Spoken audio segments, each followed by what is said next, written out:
They called her the Beast in the Sack, a name whispered in saloons and trading posts from Santa Fe to the red dust borders of Apache land, a name born not from the monster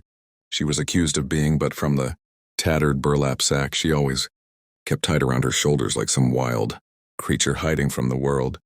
And every cowboy who claimed to have seen her swore that inside it were claws, fangs, or even the bones of those foolish enough to wander too close. But the truth was that no one really knew her story. Not until the night Cole Maddox, a wandering cowboy with calloused hands, a scar across his jaw, and a heart he'd long convinced himself he didn't need, found himself riding through a valley stitched by moonlight, and heard her cry, echoing like a wounded spirit, across the rocks. A cry filled not with terror but with a kind of raw loneliness, strong enough to make even the coyotes pause. He dismounted, hand on his revolver, boots crunching over sand as he followed the sound into a broken canyon where he found her, pressed against a cliff wall, trembling under that grimy sack, hair tangled like desert thorns, eyes glowing amber in the shadows. And when she lifted her head, he didn't see a beast. He saw a girl maybe 20 winters old, bruised, starving, and carrying a fear in her expression that was far older than her body. But before he could speak, she hissed at him, holding out a sharpened stake as if daring him to approach. And Cole, whose spirit had survived gunfights, heartbreak, and the dust of 100 broken trails, raised his hands and whispered that he meant no harm, that he had heard her crying and wanted only to help. But she spat that no one helped her, that they threw stones, shouted curses, chased her with fire, said she was cursed, dangerous, unclean, and that everything she touched turned to ruin. Cole knelt slowly, telling her that he'd been called many things too: outlaw, drifter, stray dog of the frontier, and that names didn't make a person. Choices did, and as the moon pulled higher, her trembling eased just enough for him to see the truth. The sack wasn't hiding claws or bones. It was hiding the scars on her back, deep brutal welts from chains and whips, wounds she had bound herself with cloth because no doctor, no family, no town would dare treat someone they had decided was a monster. Her name was Raina, and though her voice cracked like brittle wood when she spoke, she confessed that she had been hunted for months, that a gang known as the Copper Vultures had branded her as their property, and when she escaped, they spread the rumor that she was something inhuman to make the townsfolk fear her, instead of questioning their crimes. And Cole felt something ignite inside him, something dangerous, protective, and painfully human, because he had seen what men like that could do, had watched them tear apart lives and bury their sins under lies. And so with steady hands and soft words, he coaxed her into a small firelit hollow where he cooked his last strip of jerky, tearing it in half so she could eat,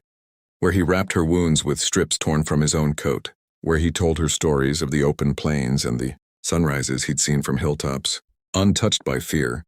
And slowly, so slowly, the beast began to look more like a girl desperate to trust someone again. And when she finally let her head rest against the rock beside him, falling asleep for the first time in safety, Cole realized that he wasn't just protecting her because it was right.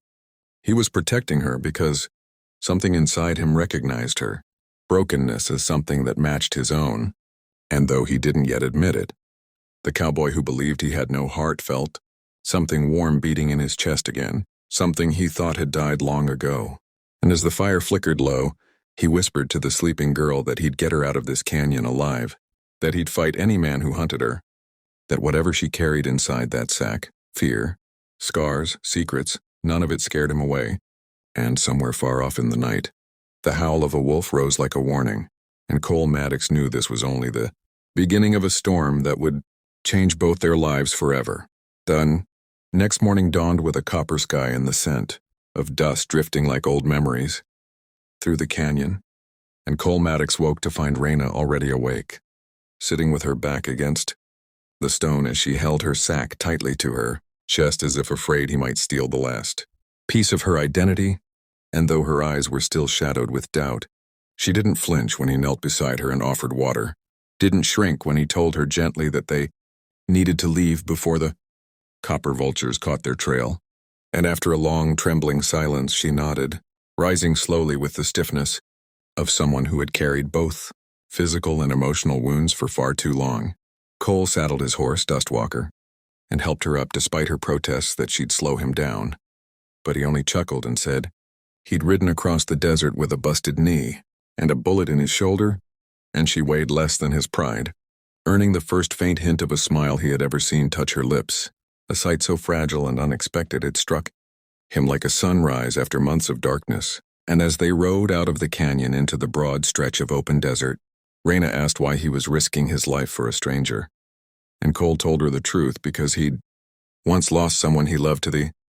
cruelty of man, because he'd sworn he would never again turn his back on someone who needed saving, and because when he'd looked into her eyes he hadn't seen a beast. He'd seen a human being clawing her way back to life. But before he could say more,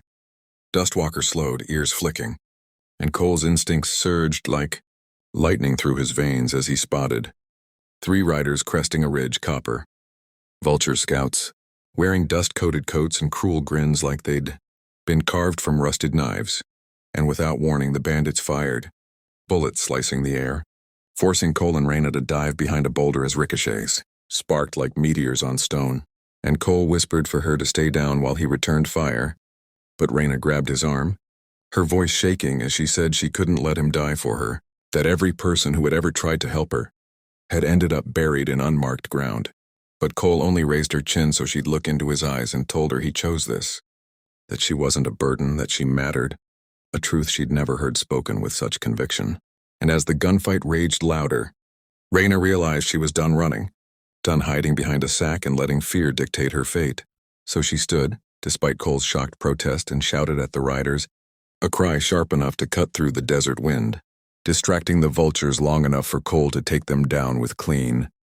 precise shots that echoed across the ridge until silence fell heavy and absolute. Afterward, when the bodies lay still and the gun smoke drifted like ghosts across the sand, Raina collapsed to her knees, trembling not from fear but from release, from the overwhelming realization that she wasn't alone anymore. And Cole knelt beside her, brushing the hair from her face and telling her that from now on, she didn't have to be afraid of the world or the names it had given her, because they'd make new ones together, ones rooted in truth and not fear. And when she pressed her forehead to his chest,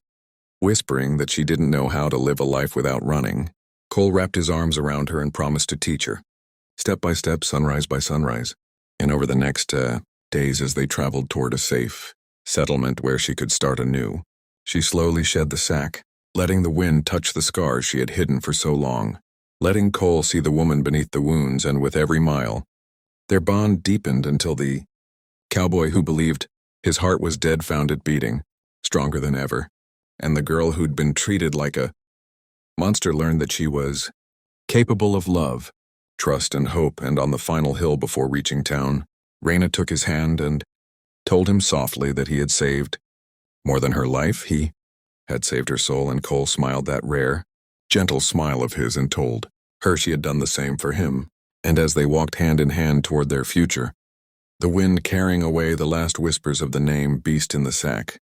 Cole said that anyone hearing their story should remember one truth.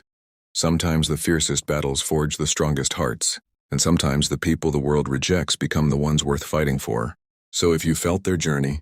if you believe that courage, hope, and love still belong in this world, then stay with us, join us, and subscribe to the channel so their story, and many more like it, can continue to ride on into the sunset.